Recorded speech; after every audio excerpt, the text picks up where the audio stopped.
आज हम आपको बताएंगे समोसा चाट बनाने की रेसिपी। समोसा चाट बनाने के लिए हमें जिन जिन सामग्रियों की आवश्यकता होगी वह है 2 समोसे, 1 कप उबले हुए छोले, 1 कप फेंटी हुई दही, धनिया पुदीने की चटनी, इमली की चटनी, लाल मिर्च पाउडर, चाट मसाला, 1 कप बारीक कटा हुआ प्याज, 1 हरी मिर्च बारीक कटी हुई, 1 कप कटे हुए टमाटर, सेब, धनिया पत्ता बारीक कटा हुआ। एक प्लेट में 2 समोसे लेकर क्रश कर लेंगे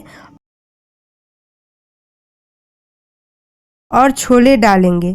वैसे तो इसमें उबले छोले डालते हैं, पर हम छोले की सब्जी बनाकर डाल रहे हैं, इससे टेस्ट और बढ़ जाता है। आप चाहे तो सादे उबले छोले भी डाल सकते हैं।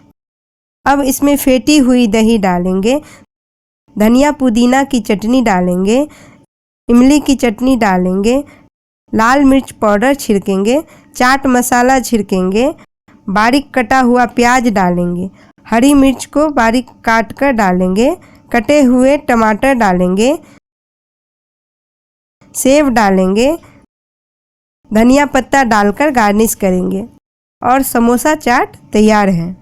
वीडियो अगर अच्छी लगी हो तो लाइक करें, अपने फ्रेंड्स और रिश्तेदारों में इसे शेयर करें। ऐसे ही और मज़ेदार और सिंपल रेसिपीज़ के लिए चैनल को सब्सक्राइब करें।